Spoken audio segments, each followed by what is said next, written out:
Today is the 6th of Iyar. We're going to start with counting the Iyar. On page 137, let's say together. Last night we counted 21. Hayoim, Echad, Ve'esrim, Yoim, Shehem, Shloisha, Shavuos, La'Imer. Today is 21 days, which is 3 weeks of the Iyar. Beautiful. Okay, today we conclude the 44th chapter of Tanya, and we're on page 113. Beautiful Thursday morning, gorgeous sun, beautiful weather. Enjoy the spring. And let's get into it. In today's lesson, there's an advantage to a conscious love of Hashem. There's one level where it's inside of us, but then there's a conscious. Conscious means we're putting our thoughts and minds, we're thinking about it actively. Even if it's the lower level, meaning generated by contemplating God's greatness within creation. So there's an advantage over conscious love, over a more latent love of Hashem, even though the latent love might be of a higher level and a higher potential. This, after all, is the purpose of creation, that man should connect to Hashem consciously. And through that, we make a dwelling place for Hashem, we give him nachas, and how do we do it? Through doing mitzvahs, through learning Torah. That's how we connect to Hashem in this world. Page 113, Larry. Rak sha'afal pi kein tzarich litrayach b'sichloi lahasig u'lahagia gam lebechinas avas olam meskeres le'el haba b'hatvuna v'das midos Hashem. So a person, when the level of avas olam might be a lower level, but a person should strain his intellect to comprehend and attain the level of avas olam. It's enduring, it's everlasting, it's which stems from understanding and knowledge of the greatness of Hashem. Do we understand the greatness and knowledge of Hashem? No, but we can't, because Hashem is eternal and Hashem is, beyond the scope. But we can understand a little sliver, a little ray, when we look outside. Somebody told me something so beautiful.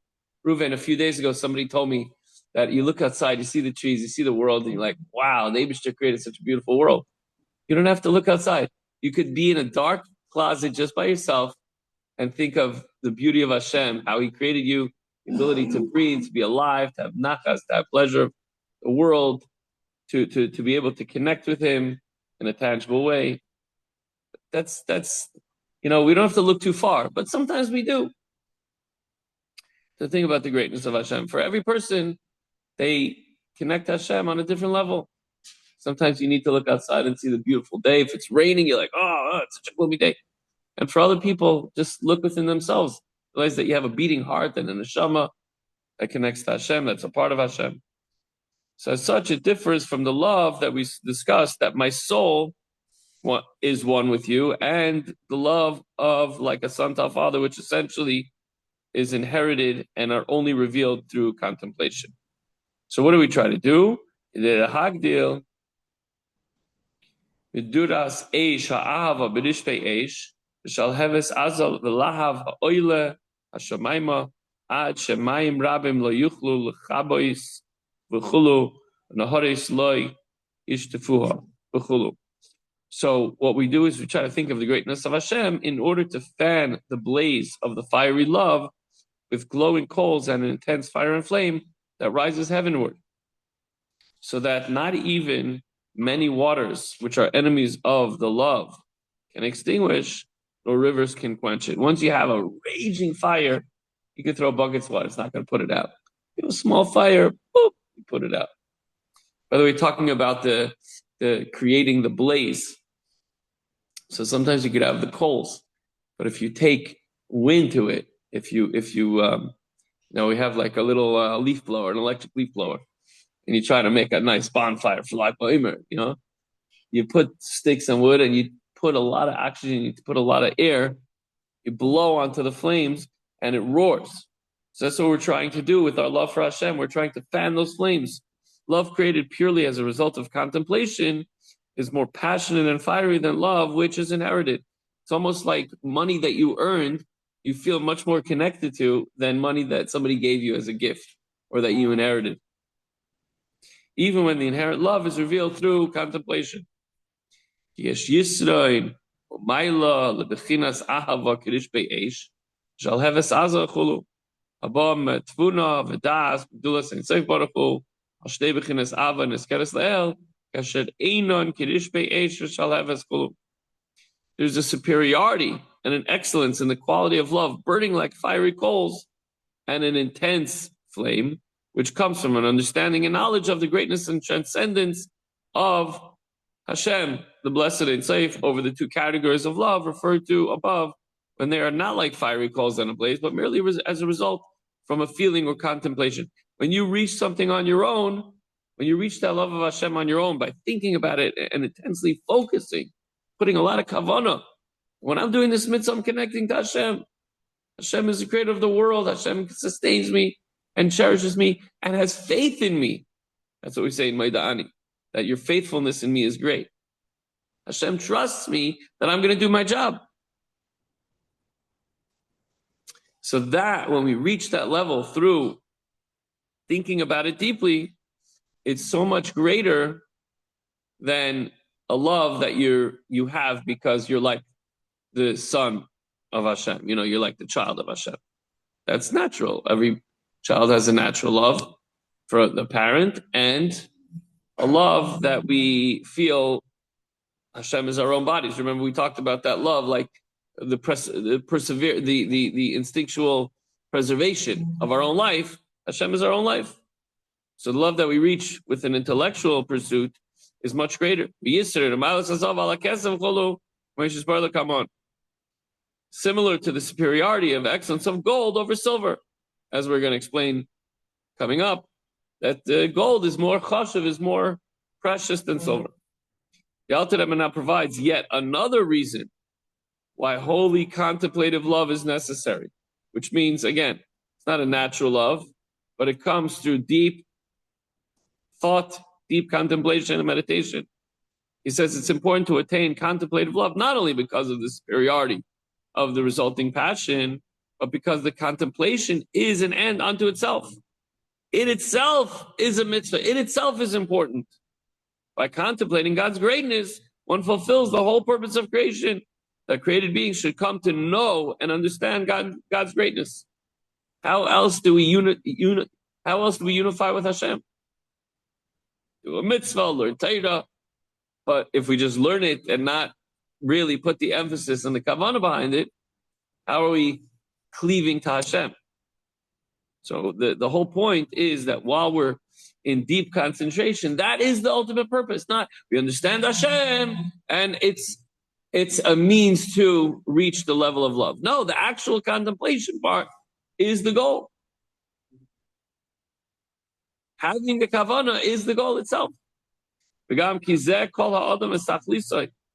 This is the whole purpose. Manda says Kvod Hashem, Vikar Tiferes Gdulasai Ish Kefia Shayuchal Seis Kemashikos B'Ray Mehemna Parshas Boy Begin Dish Moidun Lay. I'm sorry, the Yishte Moidun Lay Chulukineda. When a person has his head covered with his talis and is focusing on the davening, or if he's learning and he's saying the words and he's concentrating, or if he's about to eat something and he says a bracha with a passion, it's not he's doing it in order to eat because the eating connects him to Hashem, or he's davening in order to get money or to get this or a refuah or whatever it is, right, Howard? But what the kavanah itself is the goal. The blessing that you receive later is the byproduct of the goal. It's like almost like a reward for doing your job. Does that make sense, Howard? That's what. No, the kavanah. It's not like you're having kavanah so that your prayers are answered. The whole purpose is the kavanah. While you're having kavanah, you're connecting to Hashem. That is the deepest level. That's what I was waiting for. That's the whole purpose. Everything has its place, but the kavanah, the thinking about the Eibishter when we're davening, that's the goal. Not we're trying to have kavanah so that we say the words properly, so that I'm blessed and Rafa'inu Hashem and Slach Hashem forgives me and Hashem blesses me and I'll get all these good things. Oh, I'm not making this up. Please, this is what we're reading right out of the book. Right out of the holy book. So one may know the glory of Hashem and the majestic splendor of his greatness, each according to the limit of his capacity. Of course, when you're thinking about something, everybody's thoughts reach a different level. Everybody's able to grasp a different level of Hashem's greatness in this particular case. So it's all up to where, how much kavanah can you have? How much devotion when you're davening? That's up to you. And guess what? You can get better at it. Practice every single day, right? Of course, there's tools, there's little booklets, Howard, that help you figure out what you're davening. Of course, and that's very important. And what happens is, after days, weeks, months, years, now you don't have to always look over it. You know what it means when you get up to certain parts and certain words. So there's a special quality and purpose in the contemplation that leads to love. Naturally, it leads to love. But in the contemplation itself, there's a special quality. So contemplation means sitting down and thinking deeply of God's greatness is exercised to a much greater degree in the love that's created from contemplation, that is found in a love which is merely revealed through contemplation. So if you have to work at it, it's much more potent, as is the case. It's even greater than the two cases we talked about before. The fact that Hashem is your life and that we are the children of Hashem.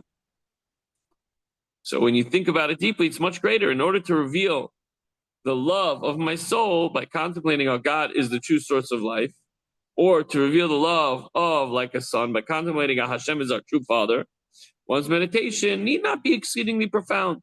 Think for a few moments. Hashem is my father. I love him. That's it. You move on.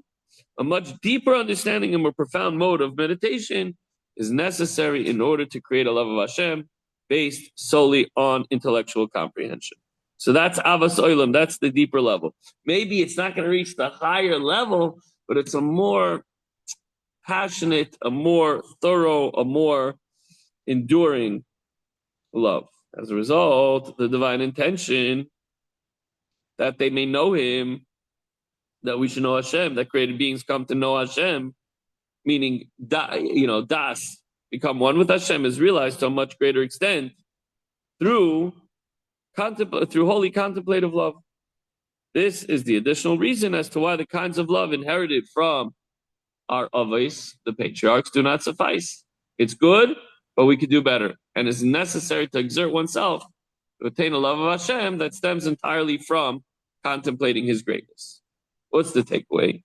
The takeaway for today is that the purpose of your creation is that you, within your physical body and with the backdrop of the physical world, become intimately aware of Hashem in your life. Think about how Hashem is involved with every aspect of your life. Think about Hashem. Get to know Hashem. You can do it. Not easy, but it takes effort and it takes practice. In this case, practice doesn't make perfect. There's no perfect, because everybody has a different way of getting it. Yeah, exactly. He didn't create us like angels. He created us like human beings that we're going to constantly have struggles. Today was a great davening. Maybe tomorrow's going to be more of a struggle. All right, Chavod, have a wonderful day.